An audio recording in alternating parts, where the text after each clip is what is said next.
প্রশ্ন উঠছে বিভিন্ন মানুষের মধ্যে, অনেক প্রেস মিডিয়া অনেক বিভিন্ন ভাবে এই জিনিসটাকে, এই আন্দোলনটাকে নিয়ে তাদের মতো করে কাটাছাড়া করে করছে, এবং তাদের উদ্দেশ্যে একটাই বলতে চাই যে মাননীয় সুপ্রিম কোর্ট এবং হাইকোর্ট এই ছাত্র সমাজের যে আন্দোলন আছে সেটিকে শান্তিপূর্ণ, আমরা যেহেতু অ্যাপিল করেছি যে এই আন্দোলন নন ভায়োলেন্স হবে, প্রথম থেকেই আমরা অ্যাপিল এই জানিয়েছি যে এই আন্দোলন সম্পূর্ণরূপে নন ভায়োলেন্স একটা আন্দোলন হবে, যে এরকম ছাত্ররা আন্দোলন করে থাকে।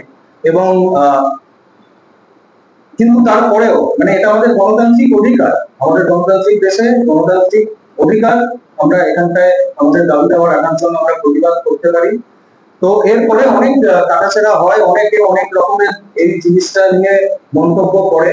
তো আমরা বলে দিতে চাইছি যে দয়া করে আপনাদের মাধ্যম দিয়ে যে কোনো আমাদের রাজ্যের যে কোনো রাজনৈতিক দলের যারা রাজ্যস্তরীয় নেতৃত্ব আছে তারা যেন করজোড়ে নিবেদন করছি আগামী দিন যে আমাদের ছাত্র সমাজের আন্দোলন হতে চলেছে তাতে যেন অগ্রভাগে একদমই এখানে অংশগ্রহণ না করে এবং এটিকে রাজনৈতিক একখানা রং দেওয়ার থেকে বিরত থাকে।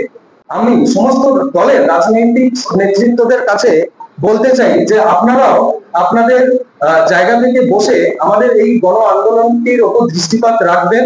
আমাদের ওপর যদি কোনো আইনত মিথ্যে মামলায় ফাঁসানো এইসব জিনিস নিয়ে আমাদেরকে করতে হয়, দেখুন আমরা সবই সাধারণ বাড়ির ছেলে, তো আমাদের কোনো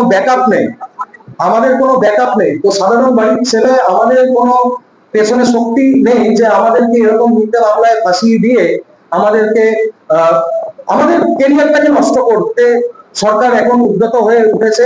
তো আমরা এই সকল রাজনৈতিক দলের নেতৃত্বদের কাছে আবেদন রাখছি যে ছাত্র সমাজ যে আন্দোলন গণ আন্দোলন শুরু করেছে সেই গণ আন্দোলনের যে রূপ কালকে পশ্চিমবাংলার সাধারণ আপামর জনসমাজে এটা ছড়িয়ে পড়বে, তো এর ওপর আমাদের যদি কোনো আইনত কোনো আমাদের ওপর চাপ সৃষ্টি হয় তা আপনারা অবশ্যই আমাদের পাশে এসে দাঁড়াবেন, এই কামনা আমরা রাখছি। আর বলতে চাই যে কালকে সবাই আসুন, এটা সম্পূর্ণভাবে অরাজনৈতিক একটি ডাক, এর সাথে কোনো রাজনৈতিক দলের কোনো রাজনৈতিক নেতৃত্বর কোনো প্রত্যক্ষ এবং পরোক্ষভাবে সম্পর্ক নেই। রাজনীতির ঊর্ধ্বে উঠে এই ডাক সমাজের, তার কারণ কোনো রাজনৈতিক দলই এই ঘটনাকে আটকাতে পারেনি। আজকে যদি যাদবপুর ইউনিভার্সিটির স্বপ্নবীরকে যখন মেরে দেওয়া হয়েছিল র্যাগিং করে, সেই সময় যদি রাজ্য প্রশাসন ছাত্রদের সুরক্ষার ব্যাপারটা দেখতো, সুনিশ্চিত করতো, তাহলে আজকে দিদি ভাইকে এরকম ভাবে চলে যেতে হতো না। তার জন্য এই ছাত্র সমাজ আজকে পথে নামবে কালকে। তাই বলছি আজকেও সময় আছে, গোটা দিনটা মাননীয় যেন মডার্ন গ্রাউন্ড থেকে দায় স্বীকার করে পদত্যাগ করে নেয়। ব্যক্তিগত স্তরে আমাদের ওপর অনেক চাপ সৃষ্টি করছে এবং আমাদের বাড়িতে গিয়েও বিভিন্ন রকম ভাবে সেই চাপ সৃষ্টি করছে।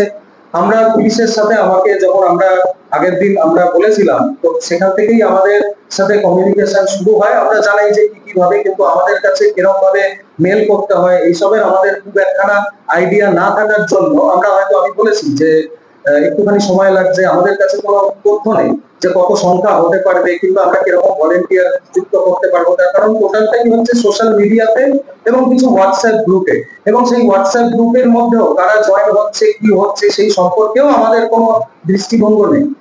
এই পলটা হচ্ছে একটা সোশ্যাল মিডিয়ায় সমাজ মাধ্যমের পর।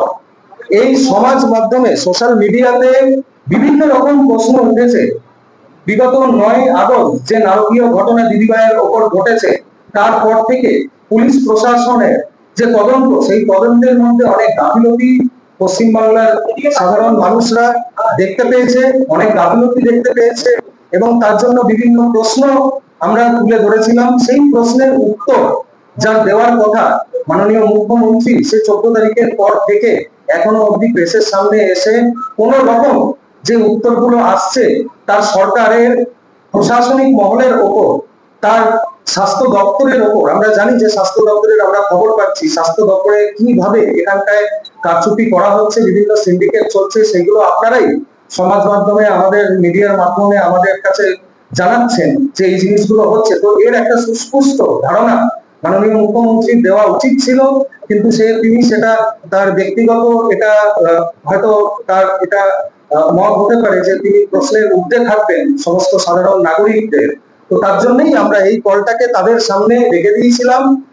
কিন্তু তিনি এখনো অবধি এই জিনিসটায় কোনো আলোকপাত করেননি, কর্ণপাত করেননি, বরঞ্চ যে গণ আন্দোলনের রূপ এই 27শে আগস্ট নবান্ন অভিযান হতে চলেছে, তাদেরও পুলিশ প্রশাসনের কাছে নিশ্চয়ই এখানটাতেও আছে কিছু, আমাদের কাছে খবর আছে কিছু স্পেশাল ব্রাঞ্চের অফিসার এই আপনাদের মধ্যেই আছে।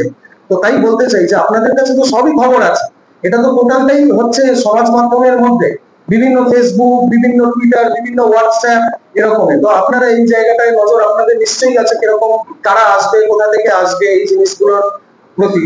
তো এইগুলো নিয়ে সাধারণ মানুষকে এই যে একটা রাজনীতির ঊর্ধ্বে উঠে যে সবাই মিলে একত্রিত হয়ে ছাত্ররা, একজন দিদিভাই যার উপর এই নারকীয় ঘটনা ঘটেছে সেও তো একজন ছাত্র ছিল, তো আমাদের ছাত্রদের সেন্টিমেন্ট তার সাথে জুড়ে আছে। আজকে তার মৃত্যুর পরেও তার সাথে কোনো অ্যাপেথি না দেখিয়ে মুখ্যমন্ত্রী এবং পুলিশ প্রশাসন বিভিন্ন ভাবে এই কেসটাকে বিভিন্ন অ্যাঙ্গেলে এটাকে নিয়ে যাচ্ছে। আজকে পুলিশ কি তার দায়বদ্ধতা স্বীকার করবে যে পুলিশ প্রশাসনেরই একজন কর্মী এই নারকীয় ঘটনার সাথে যুক্ত আছে?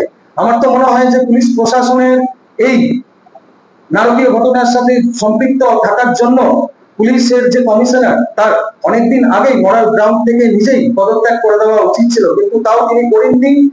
তার প্রশাসন, তার আন্ডারে পুলিশ প্রশাসন সবসময় চেষ্টা করে যাচ্ছে এই কেসটিকে বিভিন্ন ভাবে এটিকে ধোঁয়াশার সৃষ্টি করে এবং এটাকে অন্য অ্যাঙ্গেলে নিয়ে যেতে। এটা সম্পূর্ণভাবে আমরা নকশাল করছি। পশ্চিমবাংলার সাধারণ জনগণ, পশ্চিমবাংলার আপামর ছাত্র সমাজ এটাকে নকশাল করছে। তার জন্যই আমরা এখানটায় এসে 27শে আগস্টের নবান্ন অভিযানের কল দিয়েছিলাম। তাই আবার পুনরায় আপনাদের সামনে বলে দিচ্ছি, কোন রাজনৈতিক দলের রাজ্যস্তরীয় নেতৃত্ব যেন আমাদের এই মিছিলের অগ্রভাগে যেন অংশগ্রহণ না করেন এবং এই মিছিলকে রাজনৈতিকরণ হওয়ার থেকে তারা নিজের নিজ দায়বদ্ধতা যেন পালন করে। এটা একটি সম্পূর্ণভাবে সামাজিক একটি আন্দোলন, এটি একটি সামাজিক গণ আন্দোলনের রূপ নিয়েছে এবং এটিকে সামাজিক গণ আন্দোলনই যেন আপনারা থাকতে দেন। প্রশ্নটা কে বলছে? কে? কোন ব্যক্তি? কি নাম? কি নাম? কি তার বলুন? কার ফেসবুক পোস্ট বলেন? কার ফেসবুক পোস্ট বলেন? সে কে হয়? আমি তাকে চিনি না। ওই আমি সব বলবো, সেটা কে হয়? আমি চিনি না তাকে। তৃণমূলের মুখপাত্র অরুণ চক্রবর্তী। সে কি বলেছে? সে কে? একজন বলুন, আমি সব উত্তর দেবো। একজন বলুন, একজন বলুন। আরে বাবা, আমাকে আগে পরিচয়গুলো দিন, আমি তো চিনি না এদেরকে। আমি সব উত্তর দেবো, আগে আগে যেটা প্রশ্ন হবে সেটা উত্তর দিন। আবার আপনি বলছেন আগে কে বলেছে আমাকে পরিচয় দেবেন? আমি চিনি না। অরুণ চক্রবর্তী কে হয়? মুখপাত্র। যে কি বলেছে? কি কি ধারা দিয়েছে? কোন কোন ধারা?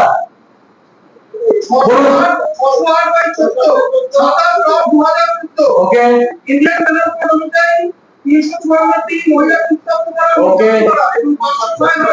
সেই মহিলাকে অপরাধমূলক অভিযোগ দায়ের হয়েছে। আচ্ছা, নবদ্বীপ থানায় দায়ের হওয়া অভিযোগের অনুযায়ী এই ব্যক্তি যার নাম শুভঙ্কর হালদার, সে বাইরে থেকে তুলে নিয়ে গিয়ে একাধিকবার অভিযোগকারী মহিলাকে যৌন হয়রানি করে। আচ্ছা, সুপ্রিম কোর্টের নির্দেশ অনুযায়ী ব্যক্তি নির্দেশিকার পরিচয় গোপন রাখা হয়, তাই তিনি গোপন রাখছেন।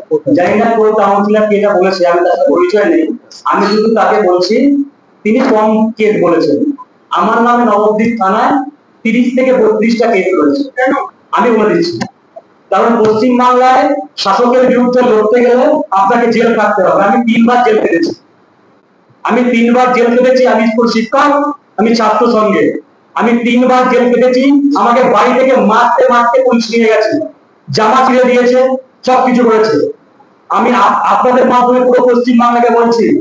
আর ওই টিএমসিপি কি সভাপতিকে, তার নাম বললেন দাদা? আচ্ছা, আমার দাদা পরিচয় আমি তাকে নাম বলিনি, তাও বলছি। তিনি, আমরা সবাই জানি রেপ কেসের ধারা হচ্ছে কত? 376 তো? 376 তো? 376 ধারার কোন কেস যদি টিএমসি সভাপতি যদি ওখানে দেখাতে পারে তার ফেসবুক পোস্টে, আমি তাকে বলবো সামনে এসে বলতে আমার সামনে। তার ক্ষমতা আছে? তার ক্ষমতা আছে?